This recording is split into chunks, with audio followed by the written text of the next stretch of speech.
In the late 1970s, General Motors promised America a miracle. A diesel V8 so efficient it could deliver over 30 miles per gallon and outrun the gas crisis at half the fuel price. But behind closed doors, engineers begged them to stop. Instead, General Motors gambled with untested conversions, fired the whistleblower, and rolled out 129,000 units in the first year alone. Why did nearly every expert's warning go ignored? And how did this secret decision rewrite car history and the law for decades after? Gas lines stretched for blocks in cities across America. Parents waited hours just to fill up the family wagon. The 1970s oil embargoes didn't just raise prices, they changed what car buyers demanded overnight. In 1978, a gallon of gasoline cost around 86 cents, but diesel was only 56 cents. That difference mattered when every commute and every truckload squeezed the family budget tighter. The federal government pushed new corporate average fuel economy standards that threatened to sideline the big V8 sedans and wagons Americans loved. Gasoline engines struggled to meet the targets, choking on emissions gear and losing their punch. But diesel offered a loophole. The corporate average fuel economy law exempted diesel engines from the strictest fuel economy formulas. On paper, a diesel V8 could turn a thirsty luxury car into a mileage champion. GM's engineers calculated that a full-size sedan could promise more than 30 miles per gallon on the highway and up to 700 miles on a single tank.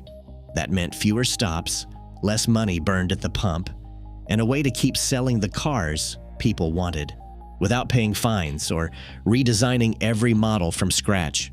GM's ads painted a picture of freedom from the gas crisis, a Cadillac or Oldsmobile that could cruise from Chicago to Nashville without refueling.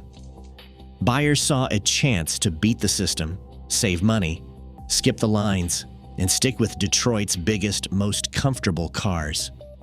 The diesel option cost $800 extra, about 10% of the sticker price, but the math worked out if fuel savings held up.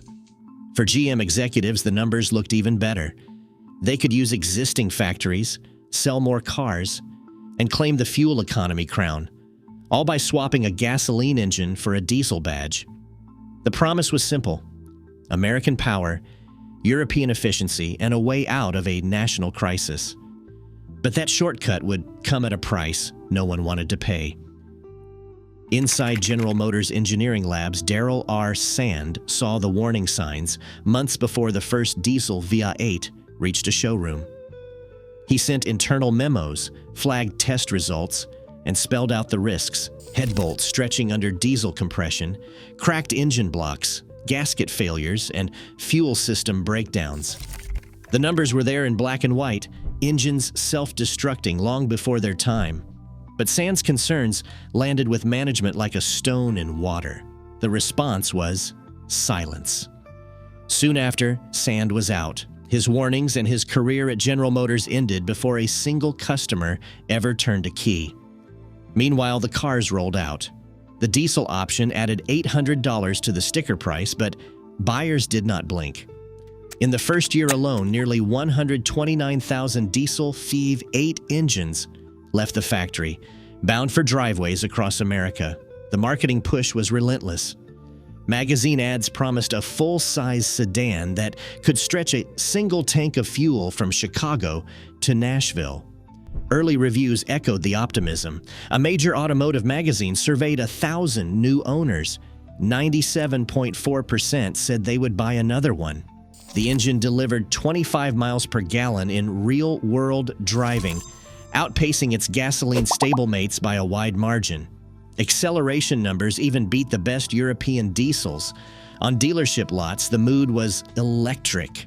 Salespeople boasted about the 700-mile range and the freedom from gas station lines.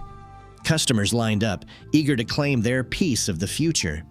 General Motors executives watched the numbers climb and congratulated themselves on a bold solution to the fuel crisis. But beneath the surface, the cracks were already spreading. The same shortcuts that made the diesel V8 possible, reused head bolts, deleted fuel safeguards, and rushed timelines, were still hidden from view. For now, the story was one of triumph. The reckoning would come soon enough. Diesel combustion is violent, firing at more than 3 times the pressure of a gasoline engine. GM's converted V8 faced a 22-to-1 compression ratio, but the head bolts holding it together were never meant to handle that kind of force. Every time a piston fired, those bolts stretched a little more, until one snapped. The moment that happened, the cylinder head would lift away from the block, breaking the seal. Coolant flooded straight into the combustion chamber, mixing with oil, warping metal, and sometimes blowing out the head gasket in a single drive. Mechanics found engines with heads so loose you could see daylight between the block and the gasket. But head bolts were just the beginning. The missing water separator meant every drop of contaminated diesel fuel, filled with water and grit from old American pumps, went straight into the injection pump and the delicate pencil-thin injectors. Corrosion started from the inside, eating away at pump parts and injectors. The injection pump itself hit a plastic collar, chosen for cost and speed. Under the relentless hammering of diesel torque and heat, that collar cracked. When it failed, the fuel system lost pressure, timing went haywire, and the engine began to misfire or stall without warning. Diesel torque also punished the transmissions. GM paired these engines with gearboxes designed for the softer hit of gasoline power. The higher torque ripped through clutches and bands, leading to sudden transmission failure, often before the engine even reached 20,000 miles. Timing chains stretched, throwing valve timing out of sync, and some engines destroyed themselves from the inside out in less than a year. Dealership service bays filled with nearly new cars, some with barely 10,000 miles on the clock, waiting for repairs that never seemed to work. Mechanics untrained in diesel systems often made things worse. Across the country, abandoned GM diesels stacked up in service lots and salvage yards, a silent fleet of broken promises. Up to a quarter of all diesel-equipped cars suffered catastrophic breakdowns. The evidence was everywhere, impossible to ignore. California's Air Resources Board demanded proof that GM's diesel was ready for the road. GM shipped 9 brand-new diesel cars to the state's testing facility. Not a single one survived. Every engine broke down before emissions checks could finish. 7 of the 9 also lost their transmissions. California refused to certify the engine for 2 years. The country's largest car market was officially off limits, not because of emissions, but because the cars could not physically make it through the test. The verdict was public and humiliating. GM's miracle diesel could not even limp through the front door. Word spread fast. Owners who had trusted the promise of diesel reliability found themselves stranded, sometimes twice on the same car. One Indiana couple, the Hafferdys, watched their Oldsmobile spend more time in the shop than in their driveway. Their calls for help snowballed into a national movement. Consumers Against General Motors, connecting angry owners in 14 states. The story made headlines. The numbers were staggering. By 1981, GM had sold diesel engines in 29 different models under 6 brands.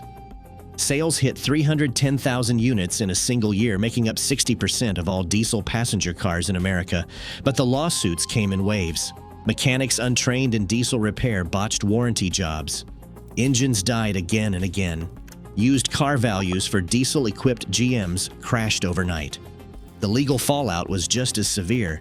Class actions forced GM to pay out $62 million to 194,000 owners, covering up to 80% of engine replacement costs. The disaster became so notorious that several states wrote their first lemon laws, specifically to protect buyers from this kind of corporate failure. Meanwhile, GM quietly released a redesigned engine block in 1981 with stronger head bolts and better gaskets. But trust was gone. Diesel car sales collapsed by 43% in a single year. By 1985, GM pulled the plug on passenger diesels entirely. The American diesel market never recovered. For 30 years, buyers stayed away, haunted by the memory of one engine that promised everything and delivered nothing. Even now, rushed shortcuts and silenced warnings still echo in the auto industry, where one executive decision can shape decades of trust or skepticism. As technology accelerates and new engines promise miracles, the real test isn't horsepower or range. It's whether anyone listens when engineers say stop.